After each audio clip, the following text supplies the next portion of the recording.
saya ingin menegaskan saja bahwa apa yang terjadi kemarin pada saat gelar perkara khusus itu adalah termasuk diawali dengan ketika izin sini. Mic penting ini.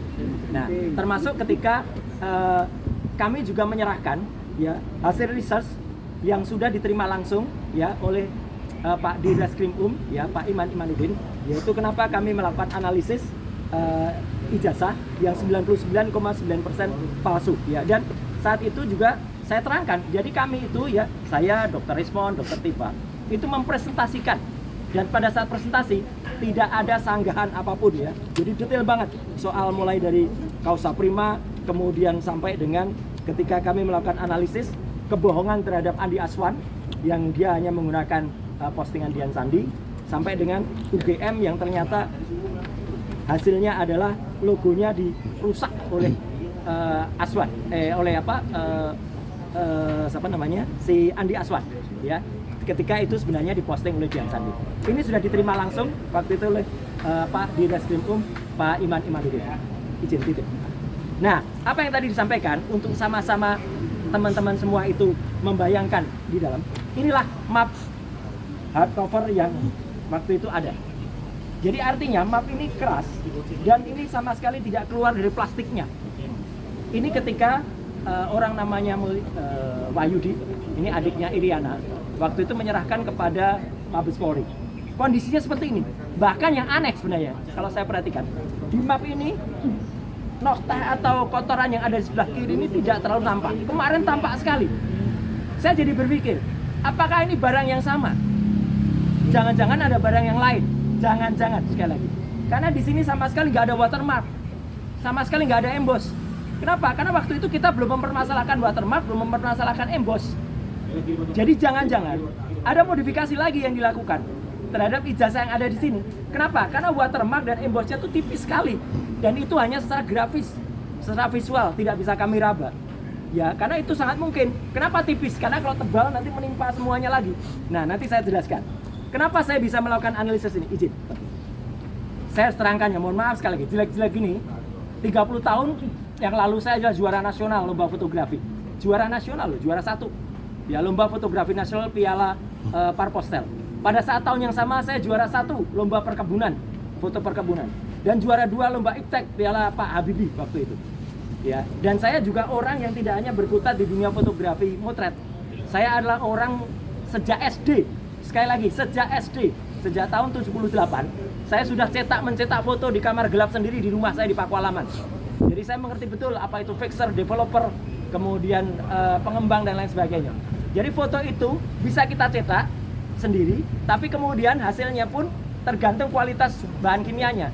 Saya menulis tulisan panjang di beberapa media bahwa kalau prosesnya tidak benar, maka foto itu usianya kurang dari 10 tahun itu sudah ada tanda-tanda dia menghilang gambarnya atau bluish atau blur ya. Dan itu yang terjadi izin pada ijazah ini.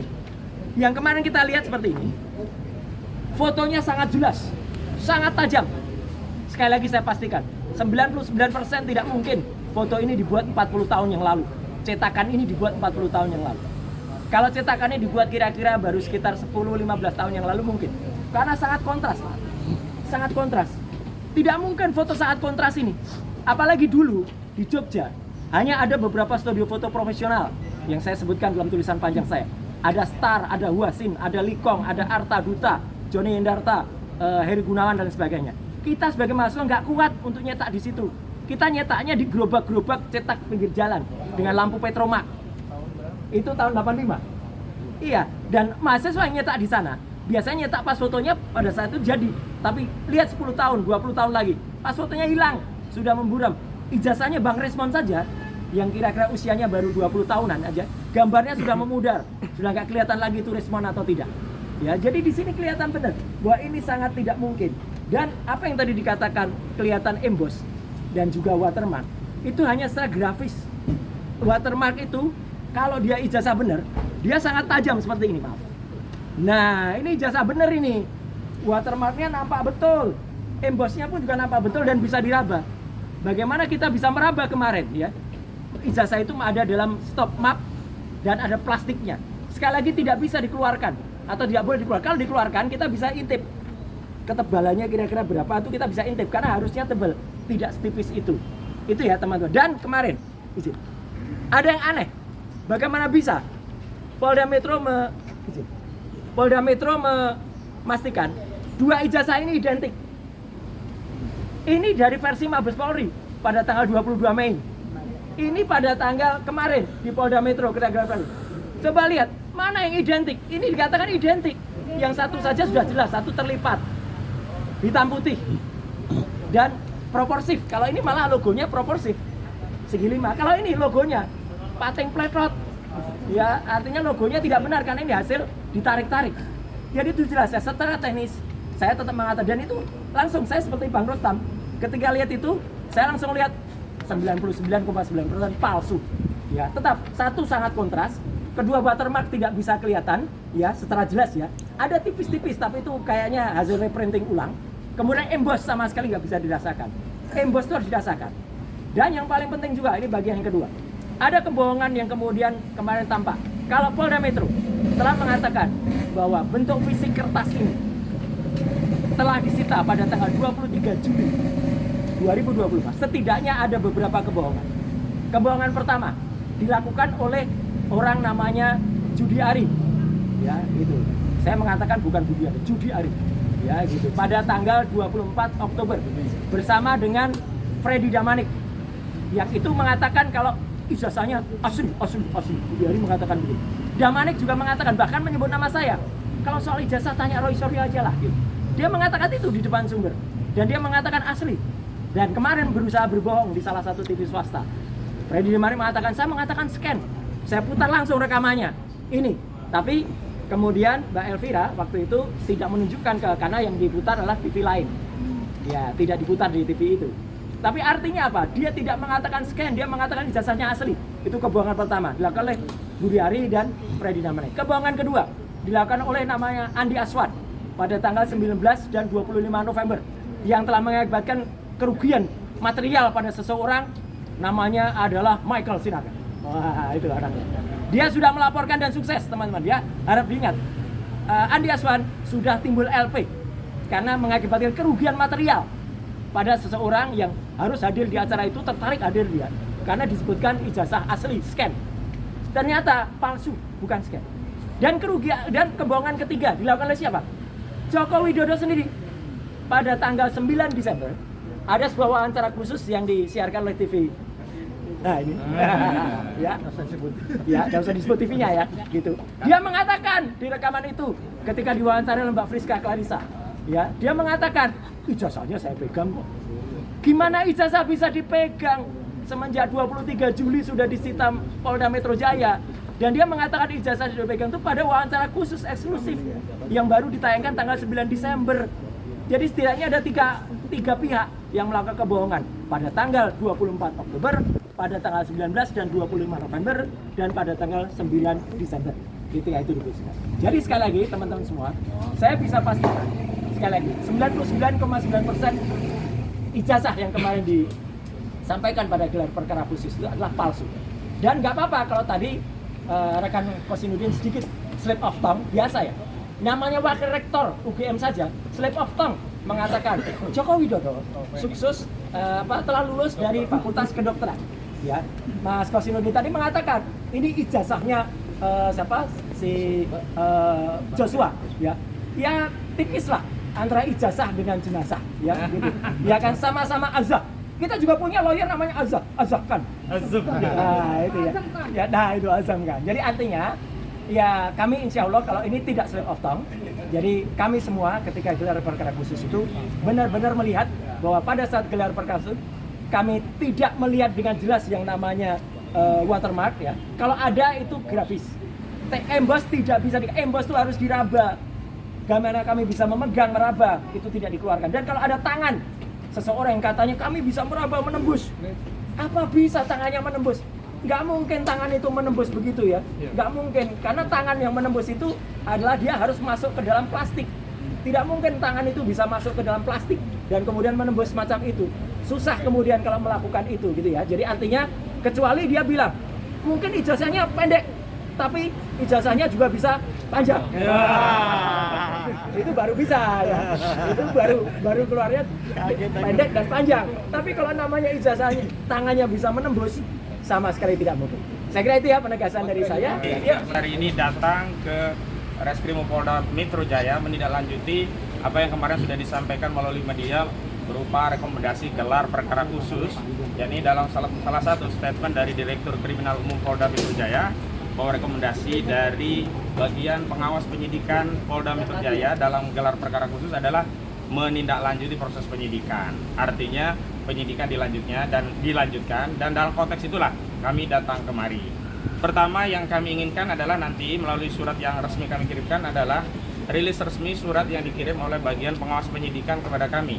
Karena meskipun sudah ada konferensi pers yang diadakan oleh Polda Metro Jaya terkait hasil gelar perkara khusus, namun bagi kami selaku pendumas yang memohon adanya gelar perkara khusus itu sampai hari ini belum menerima resmi ya surat dari bagian pengawas penyidikan. Ini berbeda sekali dengan di Barreskrim Mabes Polri. Saat itu justru sebelum pihak Barreskrim mengumumkan hasil konferensi pers tentang gelar perkara khusus yang ujungnya menghentikan penyelidikan di Barreskrim, kami justru dikirimkan resmi oleh Biro Pengawas Penyidikan di Barreskrim.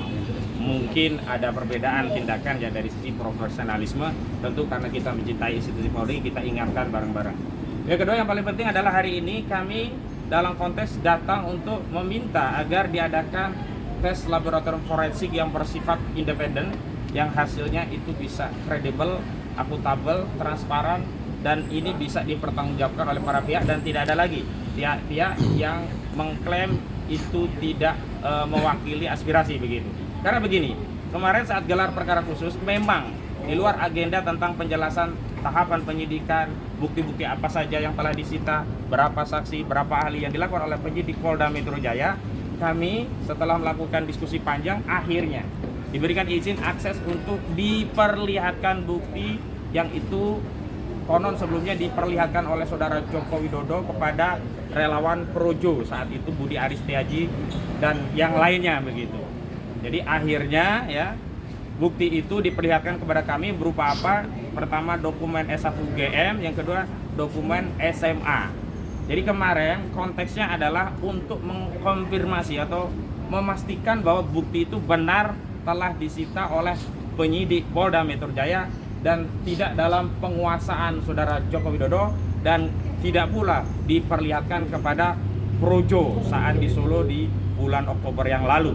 Bahkan penyidikan sudah dilakukan sejak Juli begitu.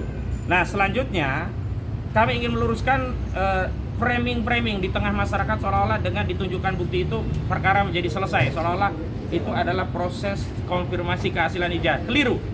Kami tegaskan bahwa proses untuk membuktikan perkara itu ada di persidangan dan hasil penafsiran terhadap bukti-bukti itu ada pada putusan hakim, dan putusan itu adalah putusan yang berkekuatan hukum tetap atau inkrah van Gewits, dan putusan inkrah itu adanya nanti di majelis kasasi yang dikeluarkan oleh lembaga Mahkamah Agung Indonesia. Artinya kita semua harus menghormati dan bersabar karena begitulah proses berhukum dalam hukum acara pidana di negara kita. Ada putusan pertama, ada banding, ada kasasi. Nah disitulah tempat yang terakhir yang tidak ada lagi perbedaan penafsiran. Namun kami tegaskan, kami selaku penasihat hukum juga prinsipal kami baik dari klaster pertama maupun klaster kedua setelah diberikan izin akses melihat, sekali lagi hanya melihat ya, tanpa meraba, tanpa menerawang, apalagi meneliti. Kami justru makin yakin bahwa ijazah tersebut bermasalah. Atau mengutip apa yang disampaikan oleh klien kami Pak Roy Suryo, ijazah tersebut 99,9% palsu. Nanti ada penjelasan rinciannya. Kenapa demikian? Karena ternyata ijazah itu yang pertama dari sisi fisiknya yang bisa kita indra tidak jauh tidak beda dengan apa yang sudah beredar dan disaksikan oleh masyarakat. Yakni ijazah dengan foto seorang laki-laki berkacamata dengan kumis tipis yang seluruh rakyat Indonesia kami yakini juga sama pendapatnya dengan kami, itu bukan foto Joko Widodo. Dan itu ditegaskan oleh Rustam Effendi ketika melihat langsung saudara Rustam Effendi menyatakan kepada penyidik, Pak Polisi, kalau ini bukan foto Jokowi, palsu. Itu kata Rustam Effendi. Nah nanti ada penjelasannya, tapi kayaknya Rustam Effendi terlambat ini. Dan selanjutnya, apa urgensinya kami mengajukan gelar permohonan uji independen lapor. Jadi begini, anomali-anomali dalam tugas-tugas dan fungsi kepolisian itu menjadi catatan kita bersama. Bukan berarti anomali ini kita jadikan generalisasi bahwa seluruh pekerjaan penyidik itu seperti yang anomali tadi. Tetapi kita ingin tegaskan bahwa setiap anomali, bentuk kasih sayang kita, rasa cinta kita pada institusi kepolisian, kita harus koreksi. Jadi keliru ya, kalau kita mengoreksi institusi kepolisian, memberi masukan itu bukan karena tidak percaya, apalagi membenci. Tapi kita ingin institusi kepolisian bekerja secara profesional, melayani semua pihak, bersikap adil, transparan, tindakannya kredibel, dan tentu saja akuntabel, begitu. Apa yang menjadi rujukan? Bahwa akhir-akhir ini dalam satu dasawarsa atau setidaknya dalam 2 periode kepemimpinan Saudara Joko Widodo, atau lebih spesifik saat Polri ini dipimpin oleh Listio Sigit Prabowo, sebelumnya oleh Tito Karnavian, itu banyak sekali anomali. Di antaranya Pak, kasus-kasus yang ternyata versi kepolisian itu bermasalah. Kasus Vina Cirebon, kasus kopi sianida, kasus KM50. Dan yang paling penting adalah rujukan kami adalah kasus pembunuhan seorang anggota kepolisian berpangkat brigadir, yakni Brigadir Joshua Huta Barat, yang ditembak mati oleh Barada Eliezer Budiang Tumewu atas perintah seorang Kadif Propam Mabes Polri, yakni Irjen Pol Verdi Sambo. Kita ketahui peristiwa itu awalnya dinarasikan oleh Kepala Bagian Penerangan Umum saat itu Brigjen Muhammad Ramadan dari Mabes Polri. Itu peristiwanya adalah tembak-menembak, dan sudah ada hasil forensik dari internal kepolisian melalui dokter di internal kepolisian, melalui proses autopsi di internal kepolisian. Hasilnya adalah itu tembakan dari peristiwa tembak-menembak. Tetapi apa? Setelah dilakukan pengujian secara komprehensif dengan pendekatan crime scientific investigation, ternyata setelah dilakukan forensik ulang oleh kedokteran Universitas Indonesia, hasilnya berbeda. Yakni hasilnya ternyata luka yang diakibatkan tembakan itu adalah luka akibat tembakan dengan jarak yang dekat. Dan setelah itu baru terungkap pengakuan Barada Eliezer Budiang Tumewu yang mengaku bahwa dirinya tidak melakukan tembak-menembak seperti yang dinarasikan oleh institusi kepolisian melalui Kepala Bagian Penerangan Umum institusi kepolisian, tetapi dia diperintah oleh Saudara Verdi Sambo untuk menembak mati Brigadir Joshua Huta Barat. Nah, setelah dilakukan penyidikan ulang, kasusnya berubah jadi kasus pembunuhan berencana. Karena itu kami melihat bahwa hasil forensik dari Bareskrim saja tidak cukup. Kenapa? Karena anomali yang terjadi pada kasus Barada itu juga mungkin bahkan potensial terjadi di kasus ijazah palsu. Asumsinya sederhana. Untuk kasus penghilangan nyawa saja, institusi kepolisian berani melakukan pembohongan kepada publik melalui narasi lapor yang dikeluarkan oleh kedokteran forensik dari kepolisian yang hasilnya ternyata bohong, yang kemudian banyak yang terlibat dan kena sanksi kode etik, apalagi hanya untuk urusan ijazah. Karena itu, untuk menghilangkan praduga, ada intervensi kekuasaan atau intervensi apapun, dan agar kalau hasilnya itu kredibel, akuntabel, diakui para pihak, maka kami telah menyiapkan surat. Suratnya tadi mana? Telah menyiapkan surat yang isinya surat tadi permintaan untuk melakukan apa yang kami sebut sebagai uji lab for independent. Dan di mana atau siapa yang kemudian kami usulkan, setidaknya ada 2 institusi yang kami usulkan bisa melakukan uji lab independen ini. Yang pertama Badan ini suratnya ya, nanti akan kami kirimkan, tolong dipegang nggak Bu? Jadi yang pertama adalah BRIN, Badan Riset dan Inovasi Nasional. Yang kedua Laboratorium Forensik Universitas Indonesia. 2 pilihan ini bisa diambil oleh penyidik siapa yang akan ditetapkan sebagai institusi untuk melakukan uji lab yang sifatnya independen. Lalu ada yang bertanya tentang apa dasar hukumnya, hukum acaranya. Memang benar di dalam KUHP tidak diatur adanya uji lab for yang sifatnya independen. Sebagaimana dahulu tidak diatur bagaimana kepolisian melakukan uji ulang lab for berkaitan dengan otopsi ijazah Brigadir Joshua Huta Barat. Artinya ini pembunuhan ya. Artinya 2 kasus ini bisa menjadi kasus Brigadir Joshua Huta Barat bisa jadi referensi. Ternyata ada preseden sepanjang kepolisian ada kebijakan untuk melakukan itu dimungkinkan karena segala tindakan dalam proses penyidikan itu semuanya ada pada wewenang penyidik, yakni institusi kepolisian. Yang kedua, yang belum lama juga terjadi di kasus ijazah palsu ini, yakni tindakan polisi yang pada akhirnya membuka segel barang bukti, mengeluarkan barang bukti dan memperlihatkannya kepada tersangka dan penasihat hukumnya, itu juga tidak diatur dalam KUHP. Bahkan bisa dikatakan bertentangan dengan KUHP, terutama ketentuan pasal 39 junto pasal 44 ayat 1 KUHP, yang itu sebelumnya juga sudah disampaikan kepada penyidik tentang kerisauannya, kegalauannya, apakah akan dibuka, diperlihatkan atau tidak. Tapi setelah ada kesepakatan dan atas arahan ya saran dari Ombudsman, penyidik akhirnya mengambil kebijakan untuk menunjukkan barang bukti meskipun tidak diatur dalam KUHP.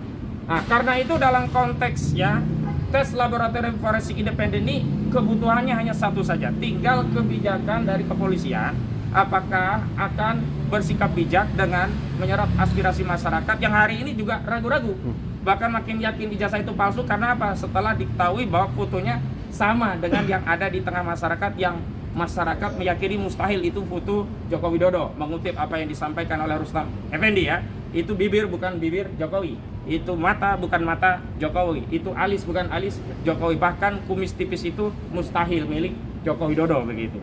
Karena itu tinggal satu saja, tetapi kalau ini tidak diambil maka saya dari tim kuasa hukum Pak Roy Suryo dan seluruh tim advokasi dari tim anti kriminalisasi akademisi dan aktivis menyampaikan kepada seluruh rakyat, begitulah kesulitan untuk mencari keadilan di negeri ini. Dan kami ingin tegaskan kenapa kami memilih BRIN, memilih lepornya UI, bukan yang ada di Singapura, bukan ada yang di luar negeri. Sekali lagi, kami mencintai negeri ini dan kami ingin memperbaiki negeri ini dengan mekanisme yang ada di negeri ini.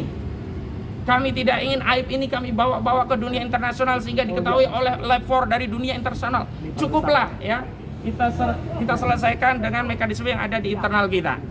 Itu ya pengantar dari kami. Nanti ada pernyataan dari Pak Roy dan Pak Rustam. Jadi Pak Roy nanti mewakili dari layer yang pertama.